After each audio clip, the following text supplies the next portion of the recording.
We're breaking down the cardiac cycle, making it easier than ever. And by the end of this series, you'll not only be able to ace any test on the cardiac cycle, it's also going to bring together a bunch of other cardiovascular concepts. So let's do this. When we're talking about the cardiac cycle, what I'm really talking about is everything that happens from the beginning of one heartbeat to the beginning of the next. So the heartbeats, lub-dub, lub-dub. We're talking about a single lub-dub. Make sense? All right. Well, there's actually a lot of stuff happening here, and I want you to understand it fully. So much that I created a free guide that you can download to help you solidify the concepts. You can click on the link in the description to get that. Now, we're going to start by looking at the first phase of the cardiac cycle, and that's called atrial systole.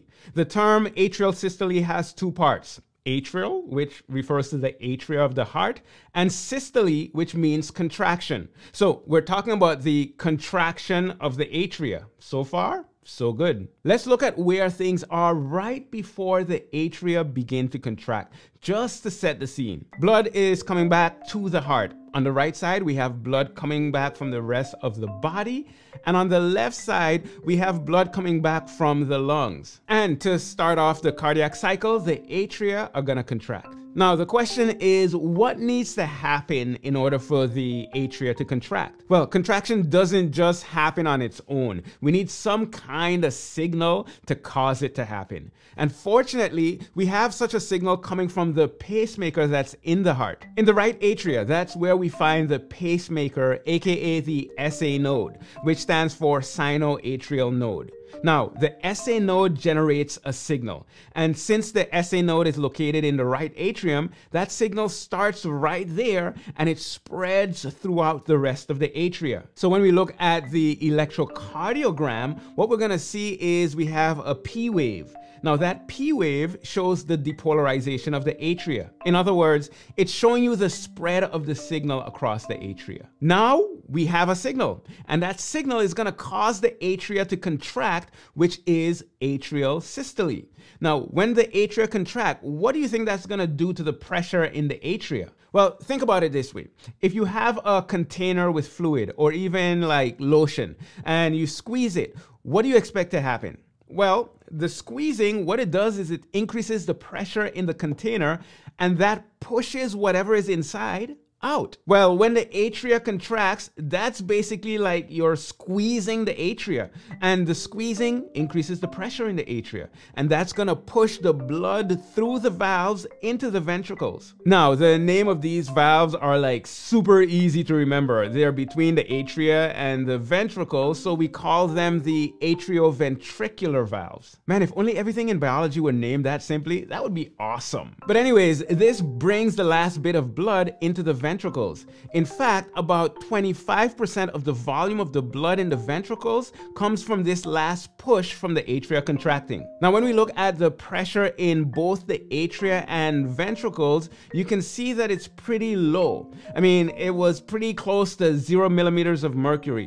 The increase in pressure that we see isn't huge. If you think about it, the atria don't have as much work to do as the ventricles. They are sending the blood a very short distance. So they just have to send blood to the ventricles, and they're like right next door. And when you compare what they do to what the ventricles do, you'll notice that the ventricles are much stronger. So when they contract, the increase in pressure is going to be significantly more, and you'll see that in the next video. For now, I want you to know that there's a little bump in pressure as a result of the atria contracting to send blood into the ventricle. And that little bump is going to be seen in the atria as well as the ventricles. There's one more thing I want to point out here. Now we've got all the blood in the ventricles that we're going to have in the ventricles. There's no more coming. And what we've looked at so far happens right before the ventricles contract. So the ventricles are in their relaxed state, getting ready to do what they do,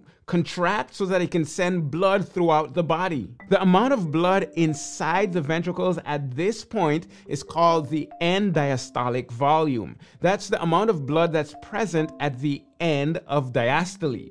And the word diastole refers to relaxation of the muscle. Systole refers to contraction, and diastole refers to relaxation. But we've discussed all the major things that happen during atrial systole. And now, to test your understanding, let's do it. If you understand the summary that I'm gonna give next, then you're ready for any test on this section. So here goes. The first phase of the cardiac cycle is atrial systole. When looking at the electrocardiogram, the P wave shows us the depolarization of the atria. After atrial depolarization, we get atrial contraction. Now, when the atria contract, that increases the pressure in the atria and pushes the last bit of blood into the ventricles. We'll also see a bit of a bump in the pressure in the ventricles. And now we have all the blood in the ventricles that we're gonna have, which gives us the end diastolic volume. We're now ready for the ventricles to contract and send that blood throughout the body. Man, that was a lot of big words there, but I hope you got it. If you did get it, type in the comments below, Leslie, I get it. I love seeing your feedback. And don't forget to get my free guide to the cardiac cycle, which will be linked up in the description below. We're looking at the cardiac cycle. This is the second video in the series, and we're digging into phase 2, isovolumetric contraction. Now let's set the stage. The blood has come back from the rest of the body, and we're trying to take that blood and pump it back out. Now, in the first phase of the cardiac cycle, the atria contracted, and that pushed the last bit of blood into the ventricles. It's now time to take that blood and pump it back out to the body. The right ventricle is getting ready to pump the deoxygenated blood to the lungs so that it can pick up some oxygen. And the left ventricle is getting ready to pump that newly oxygenated blood that just came back from the lungs out to the rest of the body. And this next phase is called isovolumetric contraction, or more specifically, isovolumetric ventricular contraction. Let's break down that term. We know what contraction is. That has to do with muscles. The muscles will actually make themselves shorter and tighter, and that's contraction. With the heart, that basically squeezes the heart to pump the blood out. Now, the term ventricular lets us know that we're talking about the ventricles. And the term isovolumetric is made up of two parts. We have the iso part, meaning the same, and volumetric, referring to the volume, and in this case, the volume of blood. So, when we combine it all, isovolumetric ventricular contraction is the phase of the cardiac cycle where the ventricles contract, but the volume of blood in the ventricles remains the same. How and why does this happen? I'm glad you asked. First, let's look at the EKG. We looked at the P wave in the last video and how that led to the atria contracting. The next thing we see is the QRS complex. The QRS complex shows the depolarization of the ventricles. Let's look at this more closely. The signal for the ventricles to contract starts in a structure called the AV node, or the atrioventricular node. Once that signal comes from the AV node, it spreads via these bundle fibers and also the Purkinje fibers all throughout the ventricles. And the cool thing about the cells that make up the muscle of the ventricles is that they're all electrically connected. So if one gets depolarized, that depolarization is going to spread to the entire structure. And as the ventricles depolarize, that's shown on the EKG as the QRS complex. As you can see, it's much larger than the P wave, and that's because the ventricles are larger than the atria, so the signal is also going to be significantly stronger. And once the ventricles depolarize, now we have the signal that we need for the ventricles to contract. Now, what happens next is a key concept to understand during this phase. If we look at the ventricular volume, we can see that it stays constant during this phase. And there's an important reason for that. When the ventricles start to contract, that's going to close the valves. Let's just look at the left side. the left atrioventricular valve that's between the left atrium and the left ventricle, that's going to close. And the aortic valve also gets shut. That's the valve between the left ventricle and the aorta. And the aorta is the very large main artery that takes the blood to the rest of the body. You might also see this valve in some textbooks called the mitral valve or the aortic semilunar valve.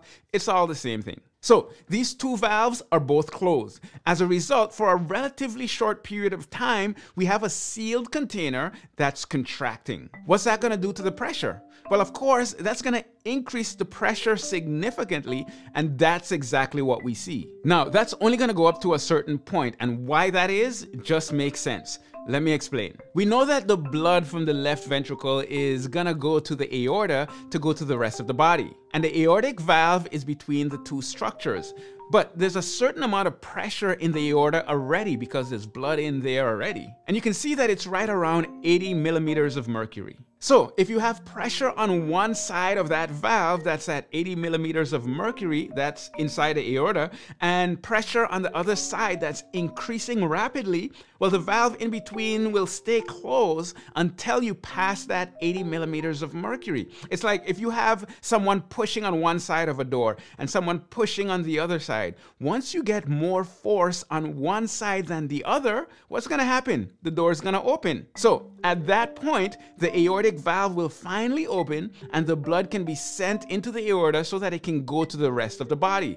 That's when the isovolumetric contraction phase will come to an end and we move on to the next phase. Now, there are two more things that you need to know about this stage. We already know that when the ventricles contract, the valves are going to close. But there's something that happens to the atrial pressure during this stage. You'll notice this little bump in the atrial pressure. That little bump is called the C wave. What causes this? Well, as the atrioventricular valve closes, it kind of bulges back into the atria because of the pressure increase in the ventricles. Picture the atrioventricular valves like this. And as the ventricles contract, they don't just close like this. Imagine them being pushed by the increased pressure and closing like this. So there's a little bit of bulging into the atria, and that causes this bump in pressure that we see in the atria. And lastly, when the atrioventricular valves close, it's not a quiet event. It makes a sound. In fact, that's when we get the first heart sound. You know, we have that lub-dub sound when the heart beats.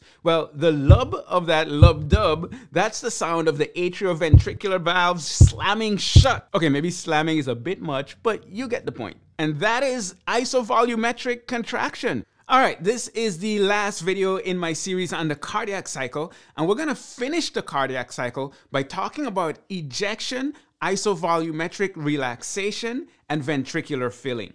But first, let's recap. When we talk about the cardiac cycle, we're speaking about everything that happens from the start of one heartbeat to the start of the next. Good? Okay. Now, in the first two videos, we covered the first two phases of the cardiac cycle. We had atrial systole, aka atrial contraction. Once the blood comes back from the rest of the body, the atria contract, and that pushes the last bit of blood into the ventricles.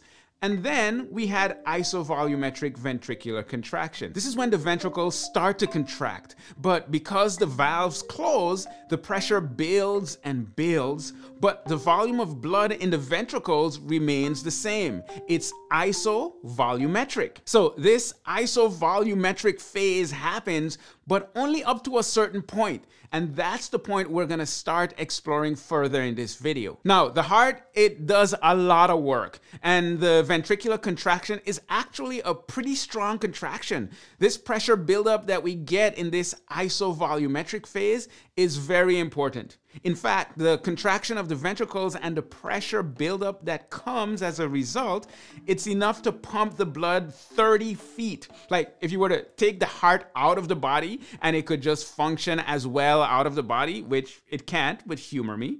That's how far the blood would travel, 30 feet. So that pressure buildup phase is really important. But let's get back to the point where the valves open. We're building up pressure, and as soon as it reaches this point right here, the valves are gonna open. Now, what is that point? Well, if we're looking at the left ventricle, it pumps blood into the aorta so that it can go to the rest of the body. But there's a valve in between the left ventricle and the aorta. That valve is the aortic valve, aka the left semilunar valve. So on one side we have the left ventricle that's trying to pump the blood out, and on the other side you have the aorta that's leading to the rest of the body. But there's also blood in the aorta, and as a result you have pressure in the aorta. How much pressure? Well, the average amount of pressure in the aorta is around 80 millimeters of mercury when it's relaxed. That's before the ventricle pumps all the blood in there. So once the pressure in the left ventricle builds up to that 80 millimeters of mercury, what's going to happen to the aortic valve? Well, it's going to pop right open. And that starts the ejection phase. That's when the blood is going to get ejected from the ventricles. Now, to be clear, on the right side, we have the right ventricle that's sending deoxygenated blood to the lungs, which then comes back to the left side of the heart.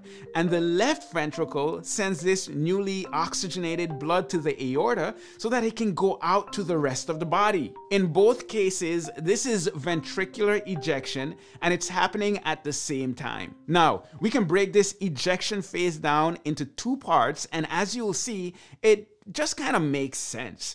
In the beginning of the ejection phase, you're going to get blood that's ejecting into the arteries very rapidly. This is the rapid ejection part. But then as the blood leaves the ventricles, the pressure in the ventricle is gonna start to decline. Not only that, but as the blood goes into the vessels, it's gonna encounter resistance. It's gonna be bumping against the walls, there's gonna be friction, and the pressure difference between the ventricles and the blood vessels, it's gonna decrease. This is when you'd get the second part, slow ejection. By the way, if you're loving my cardiac cycle content, check out my free cardiac cycle guide so that you can download it and even print it out to help you master the cardiac cycle. I'll link to that in the description below. Now, let's briefly touch on the pressure in the arteries. We said that the pressure in the aorta is around 80 millimeters of mercury, and that's when it's relaxed. Well, now that we've just pumped a bunch of blood into the aorta, that pressure is going to increase. And the maximum pressure that it'll reach is somewhere around 120 millimeters of mercury, at least under normal circumstances. Now, do those numbers sound familiar? 120 and 80? Well, of course they do, right? 120 over 80, that's what's considered normal blood pressure. The 120 millimeters of mercury is the peak value, and that's called the systolic pressure. And the 80 millimeters of mercury is the low value, and that's called the diastolic pressure. And those are the values we measure that give us blood pressure. And of course, if those values are too high or too low, that can cause some issues. High blood pressure can cause damage to your vessels because you got all this pressure. It can cause them to lose their elasticity. It basically can lead to a whole bunch of blood flow problems that affect how blood and oxygen reach the tissues. And on the other end of the spectrum, you have low blood pressure. And as you can imagine, if you're not building up enough pressure, that's also going to affect how blood and oxygen get delivered to the tissues, which can have a whole host of effects on the body. Now let's take a look at how the volume of blood in the ventricles change during the ejection phase. At the end of the isovolumetric phase, we have about 130 milliliters of blood in the ventricles. That volume is going to go down relatively quickly to around 60 milliliters. That means that each ventricle pumps out about 70 milliliters of blood during that ejection phase. That 70 milliliters of blood is called the stroke volume. That's the amount of blood that's ejected from the heart during one stroke or during the ejection phase. And the way we calculate that is we take the amount of blood before ejection, which is the end diastolic volume, minus the amount of blood after ejection, the end systolic volume. So 130 minus 60 gives us 70, and that's 70 milliliters of blood. All right, let's take a look at the EKG to see what happens during this phase of ejection. There's one thing that we see here, and that's the T wave. The The T wave shows ventricular repolarization. Now, if you remember, the QRS complex is what showed ventricular depolarization, which was the spread of the electrical signals across the ventricles. Now that we had that signal, the membrane potential of the muscle cells in the ventricles, they basically come back down. It resets so that we can get another signal and we can have the ventricles contract again so that the cycle can continue. That brings us to the end of the ejection phase and the end of systole. However, it's now the beginning of the next phase, isovolumetric relaxation, or more specifically, isovolumetric ventricular relaxation. And guess what? This part will be pretty simple to understand if you understand what happens during isovolumetric contraction, because it's somewhat the opposite. But let's get into it. We had the T wave, which we said showed ventricular repolarization. Well, when repolarization happens, the natural thing that's going to happen next is that the ventricles are going to relax. There's no more depolarization. The signal to contract is gone. No more contraction signal, no more contraction. And the opposite of contraction is relaxation. And that's what the ventricles are going to do. Now, what's that going to do to the pressure in the ventricles? Well, blood left. The ventricles are relaxing.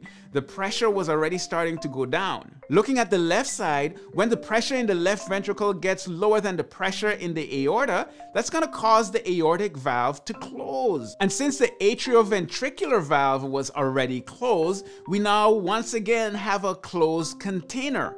But instead of the ventricles contracting, they are now relaxing. So there's going to be a relatively quick decrease in ventricular pressure. And that's the isovolumetric ventricular relaxation phase. That's a mouthful. Wow, I like it. There's another thing I want you to notice in this phase. Let's take a look at the aortic pressure. In the previous phase, we saw that the pressure in the aorta was starting to come down from its peak at around 120 millimeters of mercury. However, that decrease is briefly interrupted by this slight bump in pressure before it continues to go down. What's happening here? Well, we already know that the beginning of isovolumetric contraction is when the aortic valve closes. When that happens, there's going to be a brief period where the blood in the aorta will flow backwards and hit against that closed valve, causing a brief increase in aortic pressure. And this is completely normal. We call it the dicrotic notch. It's when, because the aortic valve closes, the blood briefly hits against the valve, causing a slight bump in aortic pressure.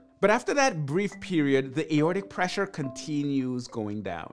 Now, we've spoken about the aortic valve closing. And just like before, when valves close, it's not a silent event. There's going to be a sound as a result of this valve and the one on the right side closing. These two semilunar valves close at the same time, resulting in the second heart sound, the dub of the lub-dub that you hear when you listen to the heartbeat. Let's bring this isovolumetric relaxation phase to a close and briefly address the last phase. The ventricular pressure is going down, and it's gonna reach a point where the pressure in the ventricles is gonna be lower than the pressure in the atria. And when that happens, the atrioventricular valves, they're gonna open, ending the isovolumetric relaxation phase and bringing us to the last phase of the cardiac cycle, slow ventricular filling, or just ventricular filling.